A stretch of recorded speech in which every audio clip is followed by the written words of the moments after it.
हुकूमत की उंगलियों पर नाचने वाली कठपुतलियों का कहना है कि प्रोटेस्ट कर रहे किसान खालिस्तानी हैं, टेररिस्ट हैं, गुंडे हैं, एंटी नेशनल हैं।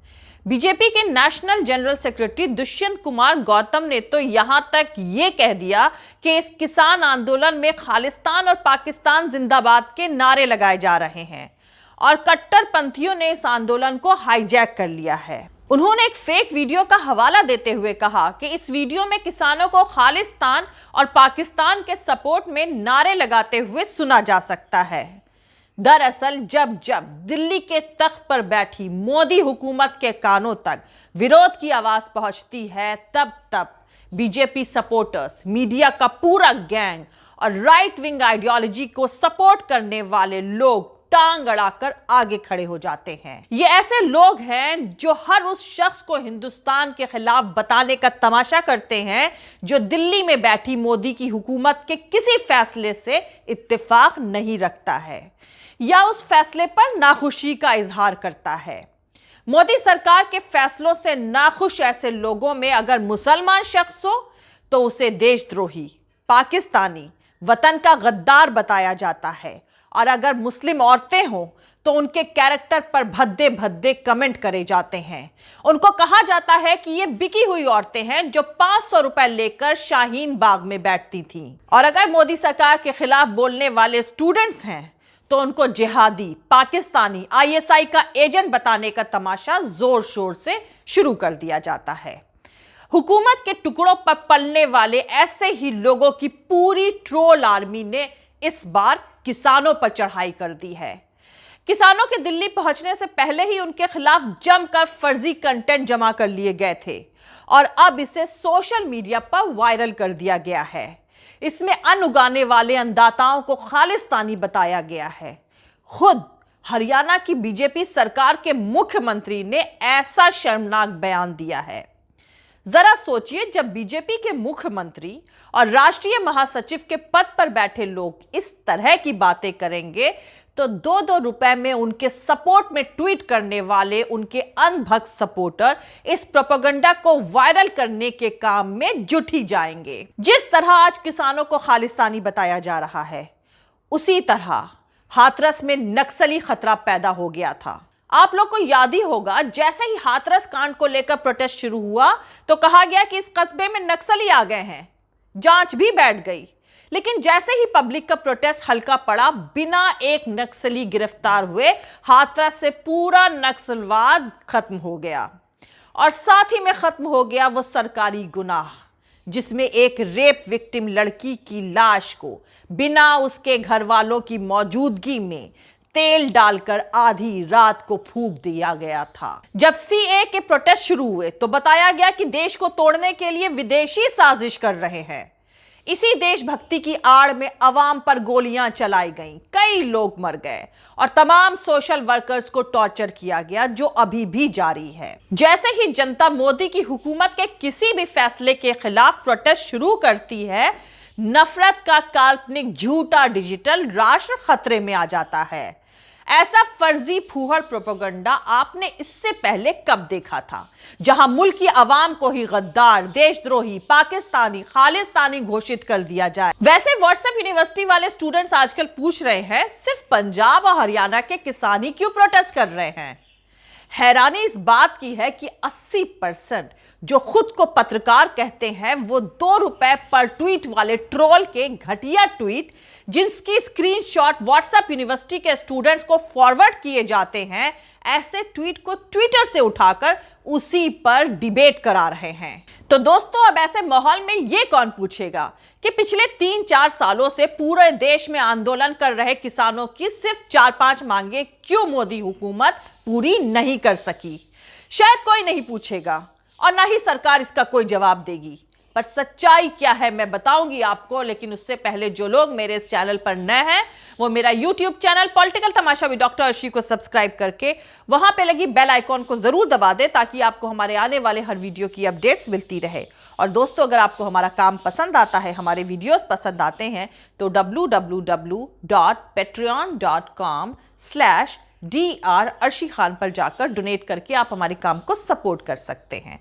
तो चलिए शुरू करते हैं। 4 साल पहले तमिलनाडु के किसान अपने मरे हुए साथी किसानों की हड्डियां और कंकाल लाए थे। उन्होंने सोचा था कि नरकंकाल को देखकर मोदी सरकार और मुल्क के दूसरे लोग उनकी तकलीफों के बारे में सोचेंगे। वो दिखाना चाहते थे कि कैसे हम किसान इतने मजबूर कर दिए गए हैं कि हमें खुदकुशी करनी पड़ रही है। हुकूमत को नजरअंदाज करने की आदत है, लेकिन आप लोगों को याद ही होगा कि तमिलनाडु से आए किसान मोदी सरकार और देश का ध्यान अपनी तकलीफों की तरफ खींचने के लिए किस तरह से प्रोटेस्ट कर रहे थे। महीनों तक जंतर मंतर पर रहे, कभी चूहा खाया, कभी जमीन पर रखकर खाना खाया, कभी मल मूत्र पिया, कभी जान देने की कोशिशें करी और थक हार कर वे बेचारे वापस चले गए। वो साल था 2017 का। उसी साल नवंबर में एक बड़ा किसान आंदोलन हुआ था।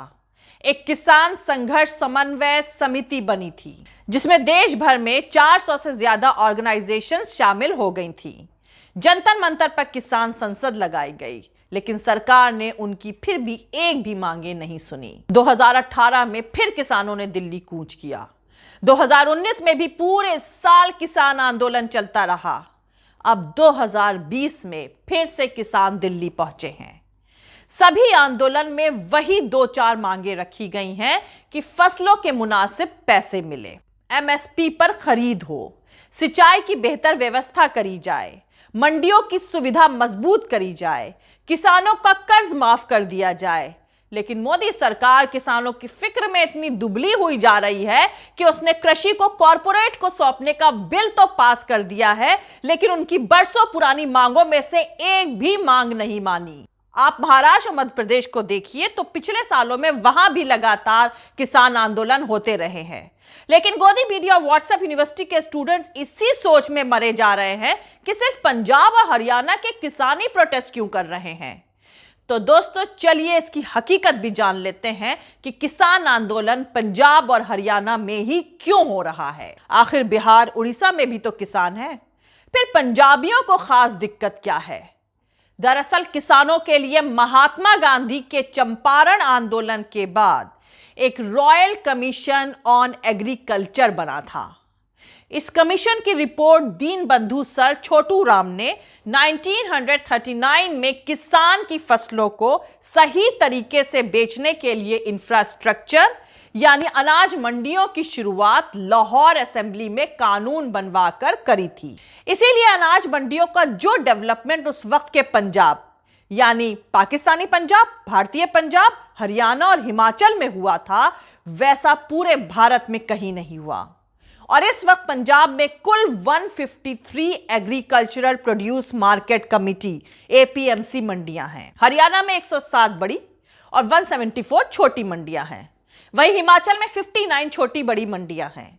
बाकी 97 मंडी बंटवारे के बाद पाकिस्तान चली गई थी।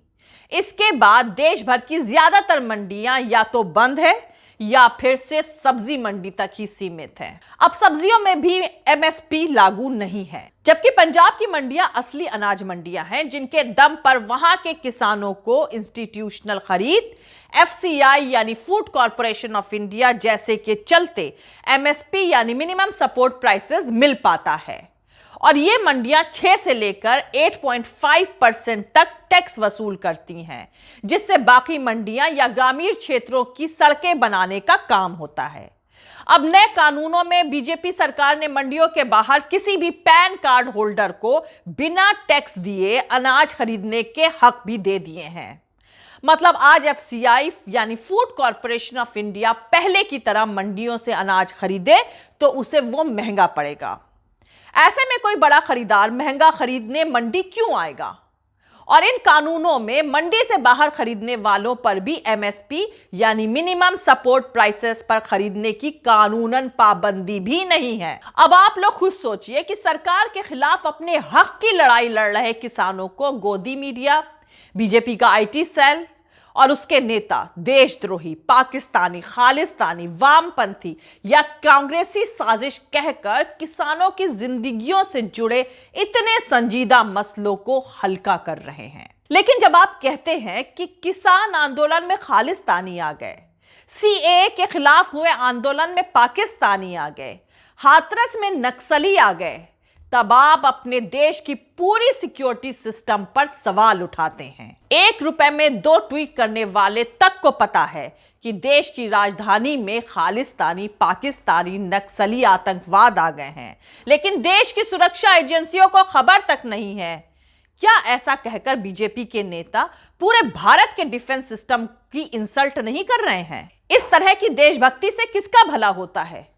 मुल्क की आवाम का, भारत की सिक्योरिटी एजेंसीज का, देश का, या फिर सिर्फ नेताओं का? वक्त निकालकर चाय पीते हुए सोचिएगा जरूर। जय हिंद, सत्यमेव जयते, अल्लाह हाफिज। दोस्तों, हमारा पूरा वीडियो और दूसरे और वीडियोस देखने के लिए हमारा YouTube channel political Tamasha with doctor Arshi को सब्सक्राइब करके वहां पे लगी बेल आइकॉन को जरूर दबा दें, ताकि आपको हमारे आने वाले हर वीडियो की अपडेट्स मिलती रहे। और दोस्तों, अगर आपको हमारा काम पसंद आता है, हमारे वीडियोस पसंद आते हैं, तो www.patreon.com/dr अर्शी खान पर जाकर डोनेट करके आप हमारे काम को सपोर्ट कर सकते हैं। दोस्तों, अगर आपको हमारा वीडियो पसंद आता है तो लाइक और शेयर करना हरगिज नहीं भूलिएगा। आप हमें फॉलो भी कर सकते हैं हमारे ट्विटर, इंस्टाग्राम और फेसबुक पेज पर। मेरा ट्विटर हैंडल है @ArshieAzizKhan। Thank you. मिलते हैं अगले वीडियो में।